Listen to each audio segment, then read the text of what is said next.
የመራሃቸው በኢትዮጵያ ቃለ ሕይወት ቤተክርስቲያን የጌጃ ቃለ ሕይወት የቀደሙ አባቶችና እናቶች ታሪክና የሌሎችም የቤተ እምነቷ አባቶችና እናቶች ታሪክ የሚወሳበት ዝግጅት በዘጋቢ ፊልም የዘውግ አቀራረብ የተቀነባበረ የመራሃቸው የታሪክ መጽሐፍ ትረካ የክርስቶስ ፍቅር ግድ ያላቸው የመሠረተ ሕይወት ቤተክርስቲያን ነባር አባላት እንዴት የወጣትነት ጊዜያቸውን ጉልበታቸውን ገንዘባቸውንና ዕውቀታቸውን ለእግዚአብሔር ክብር በመስጠት ያገለገሉበት አስደናቂ ታሪክ በዚህ ዝግጅት ይተረካል። አስደናቂና ብዙ ትውስታን የሚያጭር የሚያስፈግግ ገጠመኝ የተሞላ ታሪክ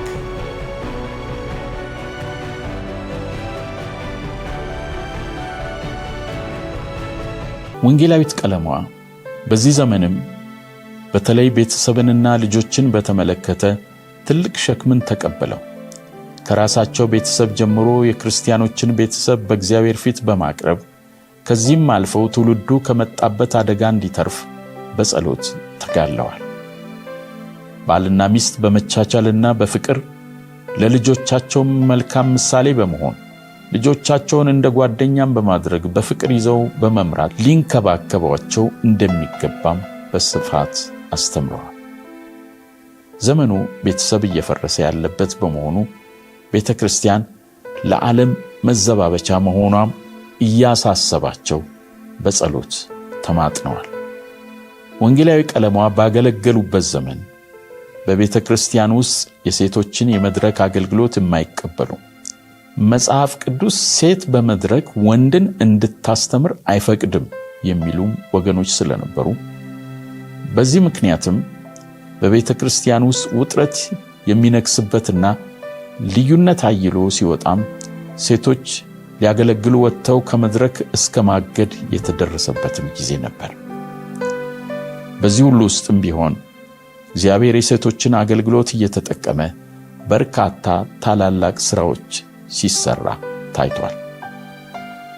በተለይም ለዚህ የሴቶች እንቅስቃሴ በግንባር ቀደምነት የምትነሳው የቤተክርስቲያኒቷ የመጀመሪያ ሴት ወንጌላዊት ፀሐይ ዓለሙ ከፍተኛ ዋጋ የከፈለች ሲሆን ለወንጌላዊት ቀለሟም ሆነ ለሌሎች በርካታ ትጉህ አገልጋይ እህቶች መነሳትም ምክንያት በመሆን ጌታ የተጠቀመባት ሴት ናት።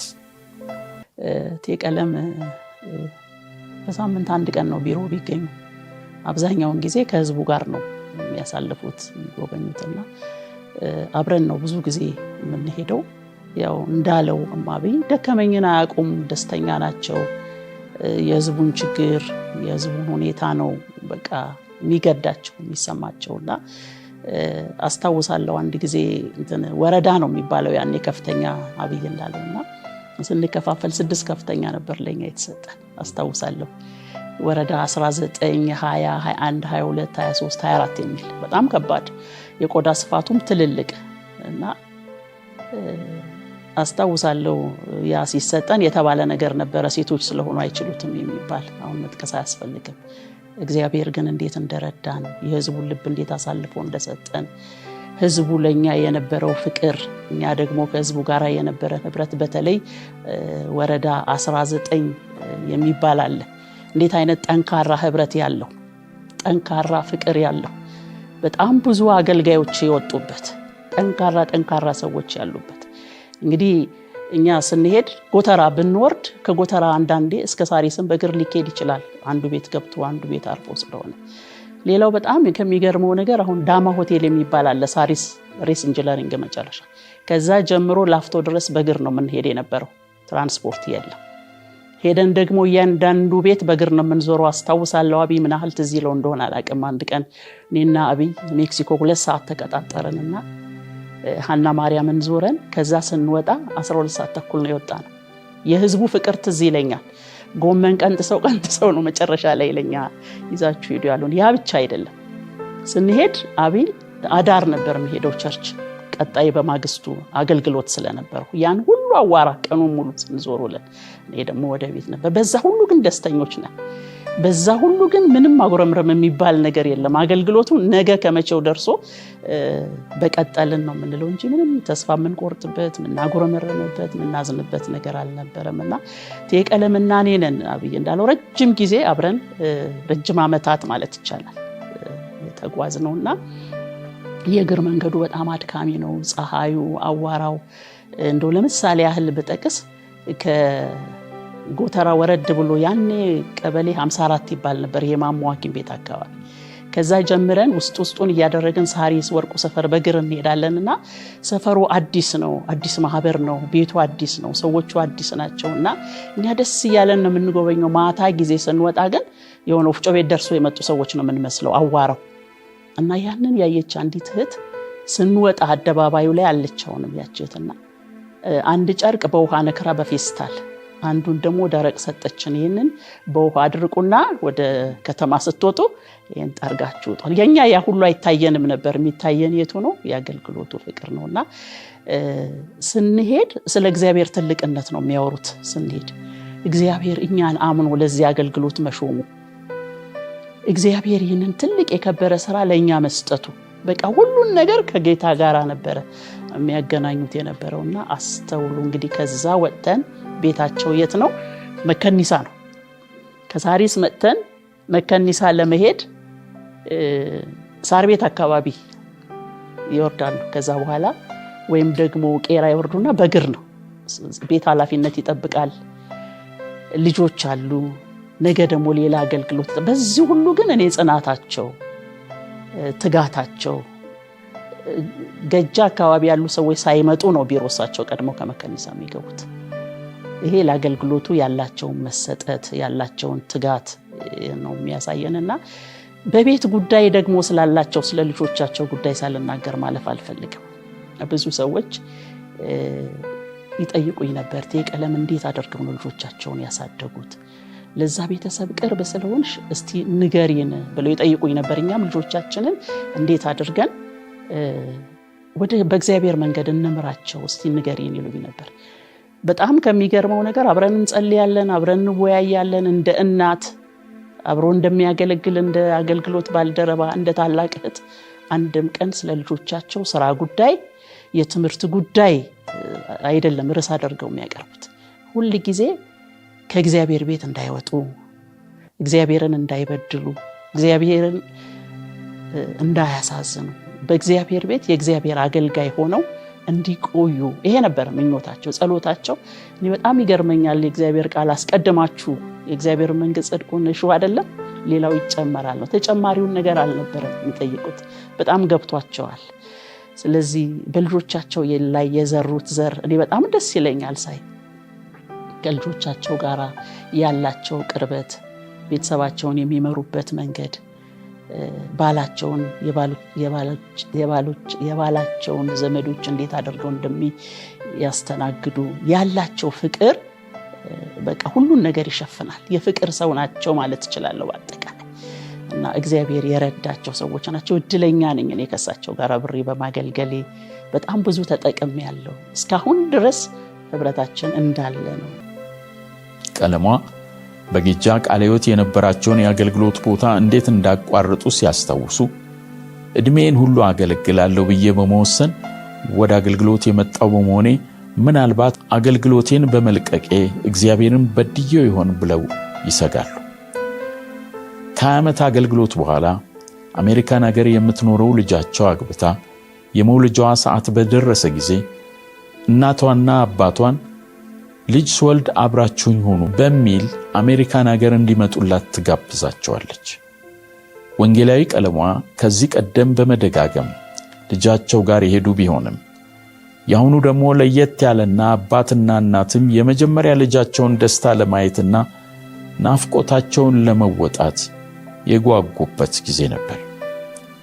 በዚህ መሃል የቤተ ክርስቲያን ሽማግሌዎች ወደ አሜሪካ ስትሄጂ ብዙውን ስራ በሌሎች ሰዎች መሸፈን ብንችልም የጉብኝት አገልግሎቱን ግን የሚሸፍንልን ሰው አናገኝም በማለት ጥያቄ ያነሳሉ።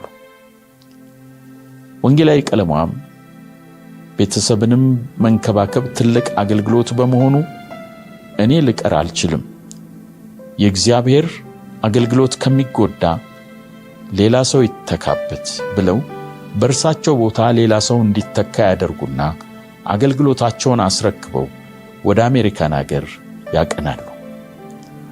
እዚያ ከደረሱ በኋላ ግን እኔ ለጌታ የሰጠሁት ቀሪ ዘመኔን በሙሉ ነው፣ ጌታዬን አሳዝኘዋለሁ በማለት ውስጣቸው እየተረበሸና እያዘነ በአምላካቸው ፊት በእንባ መንበርከክ ያዘወትሩ ነበር።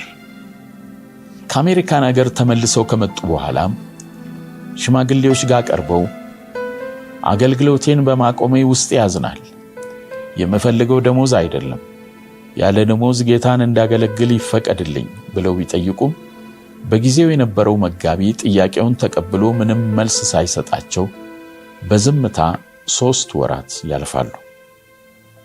ከ3 ወራት በኋላ አሜሪካን ሀገር የተወለደችው ሕፃን ታመመች ተብሎ በአስቸኳይ ወደ አሜሪካ በመሄዳቸው ሁሉም ነገር ይቆማል።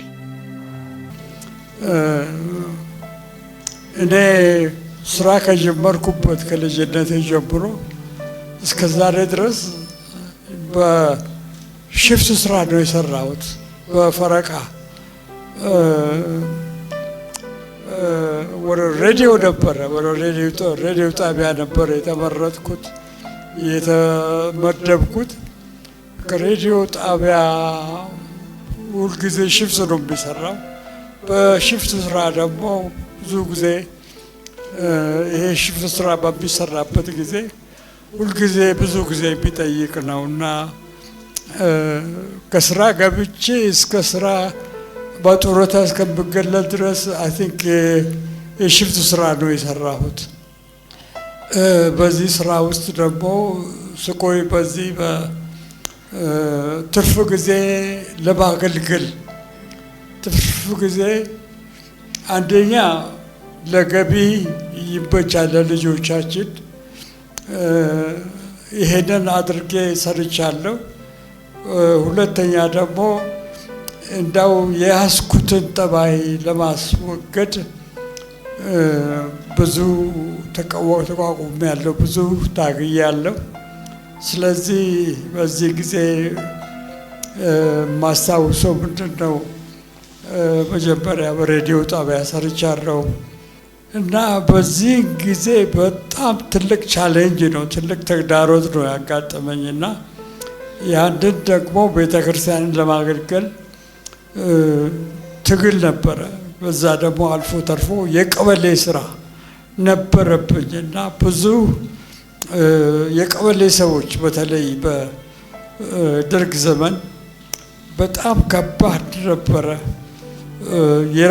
የራስ አቋም ይዞ ለመስራት በጣም ችግር ነበረ እና ያም ቢሆን በዛ ለመስራት ሞክሬያለሁ እና ከስራ ተቀጥሬ እስከሰራው ድረስ ማለት 30 ዓመት መስሪያ ቤት ሰርቼ ነው የወጣሁት። ከሱ ውጭም ደግሞ ሌላ ስራ ሰርቻለሁ፣ በከፍተኛ ሰርቻለሁ፣ በቀበሌ ሰርቻለሁ እና ብዙ አገልግሎት አከናውኛለሁ። በዚህ ውስጥ ሁሉ እግዚአብሔር ረድቶኝ ስራውን አከናውኛለሁ። ብዙ ነገር ለመናገር አልችልም፣ አቅሜም አይችልም በዚህ ሰዓት ይሄንን ሁሉ ለመናገር። ነገር ግን በዚህ ጊዜ ሁሉ በምሰራው የቤተ ክርስቲያን ስራና የቀበሌ ስራ በተለይ የፖለቲካ ስራ ለማከናወን ጥረት በማድረግበት ጊዜ ብዙ እርስ በርሱ የሚቃረኑ ነገሮች አሉ። ቤተ ክርስቲያን ደግሞ በምትሰሩበት ጊዜ የቤተ ክርስቲያን ስራ የቀበሌ ሆነ እንዴት ትሰራለህ የሚል ነው። የቀበሌ ሰርቻለሁ፣ ቀበሌ ሊቀመንበር ሰርቻለሁ፣ በከፍተኛ ፍርድ ሸንጎ አባል ሆኜ ሰርቻለሁ እና ባህሪዬን ባንድነቴን ሳልለውጥ ለማከናወን ሞክሬያለሁና ያ ደግሞ አንዳንድ የቀበሌ ሰራተኞችንም ያስከፋ ነበርና ኤኒዌይ በዛ ውስጥ ሁሉ ሰርቼ አልፌያለሁ እና ብዙ ጫና ነበረብኝ። ለምን ቀበሌ እንደምሰራ ለምን ፖለቲካ እንደምሰራ ብዙ ጫና ተደርጎ ነበረ። ነገር ግን እግዚአብሔር ለዛ አልጠራኝም። ለጠራኝ ስራ ነበር እስከ መጨረሻ ድረስ ለስራት እንኳን ሊያደርሰኝ የሚገባ የሚችል ነበረ በቀበሌ ቋንቋ በቀበሌ አነጋገር። ነገር ግን እግዚአብሔር አልፈቀደምና በዛ እስቁ አገልግሎቴ ብዙ ጸንቻለሁ። እስከ መጨረሻው ድረስ ሄጃለሁ እና ብዙ መናገር አልችልም፣ ብዙ መግለጽ አልችልም። ባገኘሁት በዚች በቀበሌ በከፍተኛ በሙሉ ነገር በሰራው ስራ ሁሉ እግዚአብሔር ክብር ተገልጧል ብዬ ነው ማስበው። ስለ እነሱ ቤተሰብ በጣም የሚገርመኝ ነገር አንዳንድ ጊዜ ቅድም እንዳልኩት ነው፣ ሲሄዱ ቀስ ብለው ነው የሚሄዱት፣ ሲናገሩም በጣም ቀስ ብለው ነው የሚናገሩትና የሚናገሩት ነገር ግን በሰው ሕይወት ውስጥ በጣም ጠንካራ ነገር ነው። አንድ ጊዜ እንደዚህ አሉኝ፣ ዝም ብለው እንደ ቀልድ ነው እሳቸው የተናገሩት። እኔ በጣም ትዳር ፈራ ነበር፣ ማግባት በጣም ነበር የምፈራው እና አንድ ጊዜ እሳቸው እንደዚህ አሉ፣ እኔ ልጆች በረከት ናቸው እንጂ ልጆች ዕዳ አይደሉም አሉና እኔ ልጆቼ እያንዳንዱ ልጆቼ በተወለዱ ጊዜ ሙላቱ እድገት ያገኝ ነበር አሉ። ሙላቱ በመስሪያ ቤቱ እድገት ያገኝ ነበር እና አንዱም ልጅ እንትን አልነበረም ብለው ተናገሩና ያ በጣም ትልቅ ነገር ነበር እና ሁለቱም ደግሞ የተሰጡ ናቸው በየአቅጣጫው። የሚገርም ነገር ነው። በየአቅጣጫው ጌጃ በነበረውም በዚያ ጊዜ ከዛ በኋላ ደግሞ ወንጌላውያን አብያተ ክርስቲያናት የመጀመሪያው ጸሐፊ እሳቸው እንደሆኑ ነው የማውቀው እኔና በዚያም ከፍተኛ መሰረት የጣሉ ሰው ናቸው። ጋሽ ሙላት በጣም ትልቅ አእምሮ የነበራቸው ሰው ናቸው። ይሄ አሁን የምናየው ወንጌላውያን አብያተ ክርስቲያናት ህብረት እሳቸው ናቸው ብዙ ነገር ፎርም ያስያዙትና በሱ በጣም አደንቃቸው። ሌላ ትየቀለም ጌታ እራት ማዘጋጅ እሳቸው ነበር የሚያዘጋጁና ጌታ እራት በጣም ነበር የሚፈራው በእኛ ቤተ ክርስቲያን። ከስሙ እሳቸው ናቸው ጌታ እራት እንዲፈራ ያደረጉት። ጌታ እራት በሚደረግበት ጊዜ አበሻ ልብስ ነበር የሚለብሱት። እሱ በጣም ይገርመኛል ሁል ጊዜ። ሌላው መድረክ ላይ እዛው ቤተክርስቲያን የሚቀመጥ ሽቶ ነበራቸው ቤተክርስቲያን የሚቀመጥና ማንም ሰው ሳይገባ መድረክ ላይ መጋረጃዎች ላይ መሬቱ ላይ ሳይቀር ሁሉም ፑልፒቱ ላይ አንዳንድ ጊዜ ሽቶ ይነፉ ነበር ትየቀለምና ይሄ እንግዲህ ያው ትልቅ እንትናቸው ይሰማኛል። እንደዚህ አይነት ህይወት ነበራቸው። ሁሉ ነገራቸውን ለእግዚአብሔር የሰጡ እናት እንደነበሩ ነው ማቀውት ይየቀለ። ስለሆነ ሁሉ ክብሩ ለእግዚአብሔር ይሁን። ከኛ የሆነ አንዳች ነገር የለም። ሁሉ የሆነው ከጌታ የተነሳ ነው። መጀመሪያ የነበርንበትን ሁኔታ ለመናገር ፈለኩኝ ብዙ ላላበዛ። መጀመሪያ ለትዳር በደረስኩበት ዘመን ጌታን የጠየቁት አንድ ነገር ነበር። ዘር አይደለም፣ ሀብት አይደለም፣ መልክ አይደለም፣ እስከ ህይወቴ ፍጻሜ ድረስ አብሬ የምኖረው የትዳር ጓደኛ ስጠኝ ብዬ ጌታን ለምን ነበር። ገና አዲስ ክርስቲያን ነኝ እና በሱ በኩል ይሄ ጥያቄ ከመጣ በኋላ ዘር ምንድነው፣ ደሞዝ ስንት ነው የሚለው ምንም አልጠየቁም። የእግዚአብሔር ፈቃድ ነው ብዬ ተቀበልኩ። እና የዛን የደብዳቤ መልስ ጋሽ መስፍንን የምታውቋላችሁ ከሱ ጋር ሆነን ነው መልሱን የጻፍነው። እኔ ምንም እንደምልም ስለማላውቅ ለሱ አማከርኩትና አብረን ተረዳርተን ለጥያቄው መልስ አብረን ሰጠን። እና በምንጋባበት ጊዜ ደሞዙ ስንት ነበረ? 250 ብር ነበረ። እንግዲህ በዛሬው ሰዓት 250 ብር የቤት ሰራተኛ እንኳን በዛ በ250 ብር የሚገርመው 60 ብር ቤት ተከራየን። 60 ብር ቤት ተከራየን። በግሮሰሪ ዕቃ በ20 ብር ሁሉን ነገር አሟልተን ገዝተን እንገባለን ከመርካቶ በ20 ብር። አንድ ኩንታል ጤፍ ታስሮ ሳይሆን ተሰፍቶ ከ100 ኪሎ በላይ ከ60 ብር እስከ 70 ብር ባለው ጊዜ ነበር የሚገዛው።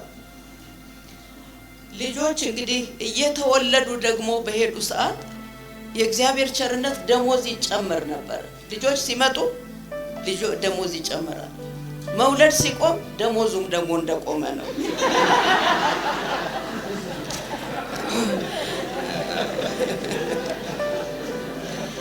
ልጆችን ለማስተማር እንግዲህ በደረሱበት ሰዓት ቅድም ብዙ ተነግሯል። ፍሬህይወት ጌጃ ትምህርት ቤትን የተማሩት ወይን መሰረተ ህይወት የነበረው ከኛ ሰፈር መሰረተ ህይወት ለመላክ ወይንም ጌጃ ሰፈር 2 ቁጥር አውቶቡስ ነበረች። በሷ ለመላክ ያለን ደሞዝ ስለማይበቃ ፍሬህይወት ትምህርት ቤት የምታውቁ ሰዎች ልትኖሩ ትችላላችሁ። ቀኑን ሙሉ 80 ብር ተቀጥሮ ያስተምር ነበር። በ80 ብር ከዛ 12 ሰዓት ይመጣል፣ ራት ይበላና እንደገና ወደ መደበኛው ስራው ሄዶ 6 ሰዓት ከሌሊቱ ቤት እስከሚገባ 7 ሰዓት ይሆን ነበር። እንግዲህ የሚተኛው ጊዜ ጥቂት ነበር። ለምንድን ነው? ልጆቻችንን ለማስተማር። በአካባቢ ትምህርት ቤት ጠፍቶ አይደል? ቅድም ብዙ ተነግሯል። የእግዚአብሔርን ቃል በትምህርት ቤት እንዲያገኙ ነው። ከኛ ያላገኙትን በዛ እንዲያገኙ ነው። የሰንበት ትምህርት ይማራሉ፣ ከቤት ይማራሉ። በቃ አጥብቀን በዛ ነገር ላይ ስለነበረ ትኩረታችን እዛ እንዲማሩ አደረግን። ከዛ ትንሽ ደግሞ ተጨማሪ እንዲሁም በማለት ልብስ ስፌት ተማርኩና የኳየር ልብስ ያኔ ኮምፓሽን ደግሞ ይረዳ ነበር። ልጆችን የነሱን ልብስ መስፋት ጀመር። በእነሱም ደግሞ ኑሯችንን የሚደጉምልን ነበር። የኖርነው 10 ዓመት ነበር በኪራይ ቤት ውስጥ እዛ ጌጃ ሰፈር። ቦታ መግዛት ፈለግን። እቁብ ሰበሰብንና ቦታ ጋሽ ታምራትን የምታውቋላችሁ አንድ ቦታ አላለና ማታ ይዞት ሄዶ በመኪና ሳየው። ሩዋንዳን አልፎ ሚካኤል አጠገብ ነው። 1000 ካሬ ሜትር ሄዶ አየ። በማግስቱ ማዘጋጃ ቤት በቃ እንትናሉና ስሙ በሱ ዞሮ ተፈራረሙ። ያ ቦታ ስናየው መብራት የለም፣ መንገድ የለም፣ ውሃ የለም። ከዛ በኋላ ምን እናድርግ? ቤት ለመስራት ፈለግን። የራሳችን እንዲሆን ቤት እንዲኖረን ፈለግንና እዚህ አሁን ያለንበት ቦታ ጋሻም ደብራን ሰርቶ የምታውቁት ሰዎች አላችሁ። የሱን ቤት ልናይ መጣን። ላይ መጣው ስመጣ ያንን ሰፈር በጣም ወደድኩት። ያሁን ያለንበትን በእጃችን ያለው 100 ብር ብቻ ነው። እንዴ 100 ብር ይዘሽ እንዴት ቤት ቦታ ፈልጉት ያልሻለ? እግዚአብሔር እንግዲህ ከፈቀደ ይሰጠናል በሚል የተከራየንባቸው የቤት ጌታ 2000 ብር ጨመሩልና ከሌላም ጨምረን በጋሽ ግርማ አማካይነት እዚህ አሁን ያለንበትን ቦታ ለመግዛት ቻል። ከዛ በኋላ ይሄ ቤት ለጊዜው ነው የተሰራው። ለጊዜው ተሰርቶ አካባቢው በጣም ምስጥ አለ። እንጨት ትንሽ መሬት ከተቀመጠ ወዲያውኑ ነው የሚበላው። ይሄ ቤት እስካሁን 50 ዓመት ኖረንበታል። ለጊዜው ተብሎ የተሰራ ቤት እግዚአብሔር 50 ዓመት እንድንኖርበት ምንም ሳይፈርስ ምንም ሳይሆን እስካሁን እያለንበት ነው። ወደፊትም ደግሞ ያኖረናል እስካለን ድረስ ብዬ አስባለሁ።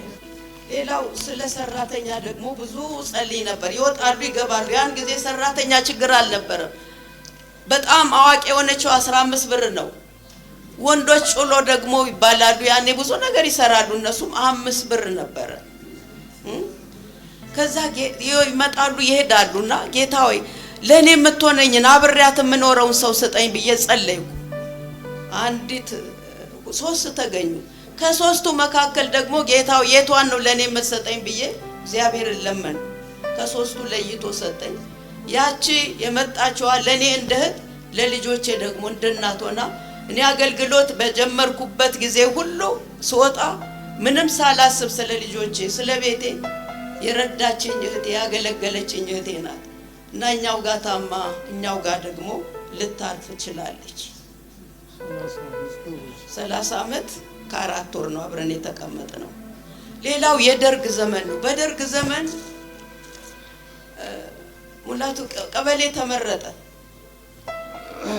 ጸሐፊ ሆኖ ነው የተመረጠው። ከዛ በኋላ ምክትሉና ዋናው ሲታሰሩ የ3ቱንም ስፍራ እሱ ያዘ። ከዛ ከመደበኛው ስራው ሲመጣ ቀበሌ ነው። እዛ ሲዳረቅ ውሎ ሌሊት ደግሞ ሮንድ ከሌሎቹ ጋር ሲዞር ነው የሚያድረው። ልጆቹም በቤት ሳያቸው 3 ቀን የሚያድሩበታል። ሲተኙ ይመጣል፣ ሳይነሱ ደግሞ ይሄዳል። ስለዚህ በእነዚህ አመታት ውስጥ ሁሉ የቤቱን ሸክም የልጆችን እኔ ነበር ከጌታዬ ጋር ለምን እንደገና ሌላ ጫና እንዳልጭንበት ብዬ ምንም ሸክም ቢኖር ለሱ አልነግረውም ነበር። እና በዚህ በደርግ በነበረበት ጊዜ ውስጥ ብዙ ነገር ነው በቃ ዋጋ ነው የከፈለው። ሌሊት ይነሳና ከእንቅልፉ እግሩን ወረድ ያደርግና ዛሬ ደግሞ የከሌ ቤት ፈርሷል፣ የከሌ ሽንት ቤት ሞልቷል፣ ምን መልስ ነው የምሰጠው ብሎ ቁጭ ብሎ ደግሞ ያስባል። እና በእውነት የተከፈለው ዋጋ አይደለም። በዚህ ሁሉ ውስጥ ደግሞ ይሄንን ሁሉ እየለፋ ሊያስሩት በእምነቱ ይሄ ጴንጤ ዛሬ ጉድ እናደርገዋለን በቃ ነበር የሚባለው። ዛሬ መታሰራ ሁሉ አንድ ላይ ይተባበሩና እንዲታሰር ብዙ ጥረት ብዙ ሙከራ ተደርጓል። እግዚአብሔር ግን ስላልፈቀደ አልሆነም። እና በዚያን ዘመን ውስጥ በእውነት ቀላል ጊዜ አይደለም የታለፈው። ከዚህ ውስጥ ወጥቶ ጌታዬ በቤትህ አገልግሎት ላይ ትልቅ ቦታ አይደለም መጸዳጃ ቤት ይጠብየ እግዚአብሔርን ለምኜዋለሁ። እግዚአብሔርን ማገልገል እኮ ዋጋ አለው ወገኖቼ። አንድከም ጌታን ለማገልገል አንድከም አንዛል። ዋጋ ለሌለው ሽልማት ለሌለው ምስጋና ለሌለው 9 ዓመት ሙሉ ደክሟል። ግን አሁን እግዚአብሔርን ማመሰግነው ብዙ ምስክርነት አለ። በአካባቢ ሰዎች እዚህ አሉ እግዚአብሔርን ያመሰግናሉ። በቃ አሁን ስለሱ መታመም ላንተ እንዴት እንዲያለውን እግዚአብሔር ሰጠ ብለው የሚያዝኑ የሚያለቅሱ አሉ። ለምንድነው? ብዙ ፈትነውታል ሊያስሩት፣ ብዙ ሞክረዋል። ነገር ግን ከእግዚአብሔር ምሕረት የተነሳ አልተፈቀደላቸው። ወንጌላዊ ቀለሟም በሩ መዘጋቱም የእግዚአብሔር ፈቃድ እንደሆነ ተረድተው እግዚአብሔር በከፈተላቸው ሌሎች በሮች ጌታን ማገልገላቸው ቀጠሉ። ይህ ታሪክ እስከ ተቀነባበረበት ጊዜ ድረስ እግዚአብሔር የተለያዩ አገልግሎት በሮችን እየከፈተላቸው ወንጌልን አገልግለዋል። ብዙዎችም ያለባቸውን ችግር እያማከሯቸው አብረው በአካልና በስልክም እየጸለዩ በአገልግሎታቸው እየተካፈሉ እንቆቅልሻቸው ተፈቷል። በአሁኑ ሰዓት በተለይ በስልክ አገልግሎት እግዚአብሔር መንፈሱን እየላከ ብዙዎች በእርሳቸው አገልግሎት በእግዚአብሔር እጅ ተጎብኝተዋል። ቀድሞ አገልግሎታቸው በጌጃ ቃለ ሕይወት የተወሰነ ሲሆን በቀጣዩ ዘመን ግን በአብያተ ክርስቲያናትና በዓለም ዙሪያም ብዙዎች የእርሳቸው አገልግሎት ተጠቃሚ ሆነዋል። እኚህ እናት በተለይም በጸሎት አገልግሎታቸው ለብዙዎች ጸጋቸውን እያካፈሉ በርካቶችን የጠቀሙ አገልጋይ ናቸው። ሙላቱና ወንጌላዊት ቀለሟ ወንጌልን በመስበክም መንፈስ ቅዱስ ቸርነቱን የገለጸላቸው ጸጋውን ያበዛላቸው የወንጌል አርበኛ ናቸው።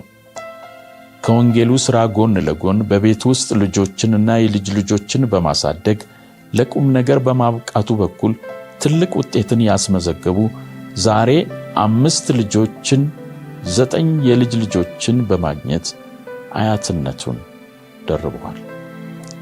ስለ ልጆችም ሲመሰክሩ ልጆች ውስጣቸው ሳይለወጥ እኛ እንደምንሆነው ሊሆኑ ይችላሉ። ቤተ ክርስቲያን ስለሄዱ ወይንም ስለዘመሩ ስለጸለዩ ብቻ ተለውጠዋል ማለት አይደለምና ስለ ልጆቻችን በትጋት ልንሰራ ይገባናል ይላሉ። በአሁኑ ሰዓት ልጆቻቸውም የእነርሱን ፈለግ ተከትለው በቤተ ክርስቲያን ውስጥ በከፍተኛ ኃላፊነት ሳይቀር እያገለግሉ ይገኛሉ። ስለዚህም ሲናገሩ ስለ ልጆቻችን በጌታ መሆን ደስ ቢለንም ዛሬም ስለ እነርሱ በጸሎት ማንባትን አንተው፣ ጠዋትና ማታን ማልደላቸዋለን። ምክንያቱም በዘመናት የተገነባ ሕይወት በአንድ ቀን ሊናድ ይችላል። ስለዚህም ዛሬም ስለ እነርሱ መማለድን አንተው። በፊት ለ5 ነበር የምንጸልየው፣ አሁን የትዳር ጓደኞቻቸውና ልጆቻቸው ሲጨመሩ 21 ሆነዋል። ስለዚህ ወላጅ መቼም ቢሆን የሚያርፍ አይደለም። የልጆች ነገር በተለይ በአሁኑ ጊዜ ቀላል አይደለም። ጠላት ከማህፀን ጀምሮ ትውልዱን ሊያጠፋ ሊውጥ የተዘጋጀበት ጊዜ በመሆኑ ወላጅ በጸሎት መትጋት ልጆቹን መታደግ ይኖርበታል። በዚህ ዘመን ያሉ ክርስቲያኖች ለልጆቻቸው ከኛ በበለጠ ትልቅ ኃላፊነት አለባቸው ይላሉ። ሙላቱ ከመሰረተ ሕይወት በተጨማሪ የቃለ ሕይወት ጽሕፈት ቤት እንዲቋቋም ከፍተኛ ዋጋ ከከፈሉ ወንድሞች ውስጥ አንደኛው ናቸው። በቃለ ሕይወት ጽሕፈት ቤት መቋቋም ሙላቱ ታዬ ብዙ ተሳትፎ ያደረጉ ሲሆን የቦርድ ሰብሳቢ በመሆን ለ3 ዓመታት ከማገልገላቸው ባሻገር በምክትል ሰብሳቢነትና በአባልነት ለብዙ ዓመታት አሳልፈዋል። በወንጌላውያን አብያተ ክርስቲያን ጽሕፈት ቤት ውስጥ ህብረቱ ገና ዳዴ ይል በነበረበት ወቅት በአስተባባሪ ዋና ጸሐፊነት ከ1973 እስከ 1982 ቢሮውን ከባዶነት አንስተው በማደራጀት ለ9 ዓመታት በማገልገል ከፍተኛ አስተዋጽኦን አበርክተዋል። ስለ ጋሽ ሙላት አንድ ነገር ብጨምር ጋሽ ሙላት የቤተ ክርስቲያን መሪ በነበሩበት ወቅት ነው ቤተ ክርስቲያን 4 አገልጋዮች ብቻ ነበራቸው፣ የሙሉ ጊዜ አገልጋዮችና እንዳልኳችሁ የእምነት ሰው ናቸውና የእግዚአብሔር ቤት አገልግሎት ስራ መስፋት አለበት በሚለው አጀንዳ ላይ በእሳቸው ዘመን ነው 13 ረዳት ወንጌላውያን እንዲጨመሩ የተደረገው። እሳቸው ይመሩ ያገለግሉበት የነበረው ዘመን።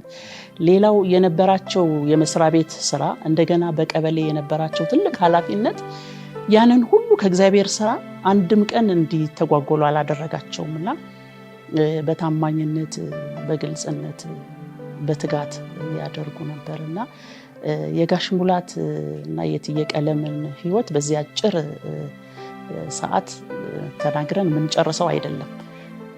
እግዚአብሔር ረድቷቸው ተተኪ ትውልዶችን ማፍራት የቻሉ በህይወት ምስክርነት በኑሮ ምስክርነት ብዙ ጊዜ ሰው በቃል ነው የነሱ ከቃል ከሚያስተምሩት ትምህርት ያለፈ በህይወትም በኑሮም ቤታቸው ብዙዎችን ያስጠጋሉ፣ ብዙዎችን ይረዳሉ፣ ለብዙዎች ደግሞ ለትዳር በር ምክንያት ይሆናሉ። ብዙ አቅም የሌላቸውን በቤታቸው ድረዋል፣ መልስ ብለው ጠርተዋል እና ህብረትን በጣም የሚወዱ ፍቅርን በጣም የሚያጠነክሩ አባት እንደሆኑ ነው እና እኛ የገጃ አባቶች እሳቸውን ሌሎችንም ጨምሮ በጣም የምንኮራባቸው፣ የምንታመንባቸው፣ የምንደሰትባቸው እኛ ፍሬዎቻቸው ከነሱ ተምረን ዛሬ ላይ ደርሰን እኛም የነሱን አርአያ እንድናደርግ መንገድ የሆኑ ሰዎች ናቸውና እግዚአብሔርን ስለነሱ በጣም አመሰግናለሁ። ቀለምና እኔ አብረን በመናገለግልበት ጊዜ የገጠማችሁን ተናገሩ ብለን ነበር ቀደም ደሬና አረሳውም። አንድ ጊዜ ይሄ አሁን ላፍቶ በእግር ነበር የሚካሄደው፣ ትራንስፖርት አልነበረውም፣ ገና አዲስ መንገድም አልነበረም እና በእግራችን ነው የምንሄደው። በጣም ረጅም ነው። ከዛ ስንመለስ ወደ ቤት ስንመለስ በጋሽ ደፋር ቤት እንዲህ ጥግ ጥጉን አድርገን እዛ ሰፈር ደግሞ ልንጎበኝ መጣን። በጣም ርቦናል፣ ደክሞናል፣ መንገዱ አድካሚ ነው፣ ፀሐዩና ማታ ጊዜ ወደ 11 ሰዓት አካባቢ እንዲህ ቁልቁለቱን ወርደን የሐዋርያት ቸርች ከፍ ብለን ስንሄድ የአንድ እግራቸው እንትኑ ሶሉ ተነቀለ፣ ጫማው። እንዴት ነው የሚደረገው? አንደኛ የሚሰራበትን ቦታም የለም። እናሰራም ብንል ማሰሪያ ብር አልያዝንም፣ ሰዓቱ መሽቷል። ያለን እድል ምንድነው? ጤነኛውን ጫማ እግር እንደምንም ታግለን አውልቀን በዛኛው አይመችም ያንን አድርጎ መሄድ ነበር። ይሄን የገጠመንን አረሳውም። በጣም ብዙ ገጠመኞች አሉን። ከገጠመኞቻችን መሃል አንዱ ይሄ ሲሆን፣ ሁለተኛው ደግሞ ይሄ ከጦር ኃይሎች ጀምሮ እስከ ቀራኒዮ በእግር ነበር የሚካሄደው። ያኔ መኪና መንገድ የለምና ከገጃ ቃለ ሕይወት ወጥተን እኔና እሳቸው እዛ አባላቶች እንትን የአንድነት ጊዜ አድርገው ይጠብቁናል እዛኛ ልናገለግልና በእግር እየሄድን ሆላንድ ኤምባሲ አካባቢ ስንደርስ ዶፍ ለቀቀው ዝናብ። መጠለያ የለም፣ ቤቶች የሉም። ትንሽ ዛፍ ስር አለን፣ ምንም አልቻልነው። ሰዓቱ ደግሞ ሊሄድብን ሆነ፣ ዝናቡ አላቆመም ማለት ተጠልለን ከሚዘንብብን እየሄድን ቢዘንብብን ይሻላል ብለን እየሄድን እያለ ልክ እዛ ቤት ስንገባ አባላቶቹ ተሰብስበው ይጠብቁናል። የአንድነት ጊዜ የሚባል አለ፣ የህብረት ጊዜ ያኔና የሁለታችንም ልብስ ከመራሱ የተነሳ ውሃው በእግራችን ስር ጠብጠብ ይላል። እዛ ቤት ገብተን አስታውሳለሁ አብያ ቀታል ሴቲቱን ልብስ ሰጠች ለሳቸው የሚበቃ። እሳቸው ያንን ለበሱ፣ እኔ ግን ምን ልልበስ? ወንበር ላይ ልብሴን አድርቄ የሆነ ነገር ለብሼ መጨረሻ ላይ ውሃ የሆነውን ልብሳችንን ለብሰን ደስ እያለን እግዚአብሔርን እያመሰገንን ወጣን። በጣም ብዙ ገጠመኞች አሉን። እግዚአብሔር ግን ያንን ሁሉ እንድናልፍ ሲፈቅድ እኛ አንድም ቀን አጉረምርመን አዝነን በቃ ተበሳይተን ቻው ቻው ተባብለን ይደናነቅ እየሳቅን እየተገረምን ይሄ ሁሉ እኮ ይላሉ በፊቱ ተመዝግቧል፣ ዋጋ አለው። እኔ ንግግራቸው በጣም ያረካኛል። ይሄ ሁሉ በፊቱ ተመዝግቧል፣ ዋጋ አለው ይላሉ። እና የህዝቡ አቀባበል ነው አገልግሎታችንን እንደዚህ በትጋት በታማኝነት እንድንቀጥል የሚያደርገን ህዝቡ ለኛ የሚሰጠን የነበረው ምላሽ ነው። እኔ በተለይ ይሄ ወረዳ 19 አብይ ያቃቸዋል። ልዩ የሆነ ህብረት ጎተራ ቃለ ሕይወት ሆና እንድትወጣ ያደረገ ህብረት ነው። ጠንካራ የሆኑ አገልጋዮች የተሰጡ ምዕመናን የነበሩበት አጥቢያ ስለነበር ነውና እነሱ አሁንም ቢሆን ከነሱ ጋር ከተወሰኑት ጋር ያለን ህብረትና አንድነት የቀጠለ ነው። ይህንን ያደረገው ያ የጌታ ፍቅር ነውና እንዳልኩትም ስለዚህ ቀለምና ስለ ጋሽ ሙላት በዚህ ጥቂት ደቂቃ ዘርዝረን ተናግረን አንጨርስም። ህይወታቸው ራሱ አብይ እንዳለው አካሄዳቸው ነው አይደል ያለው። ዝምታቸው ራሱ መልእክት አለው። ሌላው ተቀለም ከጌታ ራት ውጪ የጌታ ራት ያው አብረን ነው የምናገለግል የነበረው። በየሳምንቱ የሚሰበሰበው መባ እሳቸው ቢሮ ነው የሚገባው ታስታውሱ እንደሆነና እያንዳንዱን ሰው እኔና እሳቸው ሆነን አብረን መባ የሚቆጥሩ ሰዎችን እንመድባለን። መድበን ግን ሰዎችን እንከታተላለን። መባው ተሰብስቦ መጨረሻ ላይ ሰው ሁሉ ወደ ቤቱ ሄዶ መባው ተቆጥሮ ግን ቢሮ ተቆልፎ ይሄን ያህል ነው ለእግዚአብሔር አገልግሎት የነበራቸው ትጋትና ታማኝነት።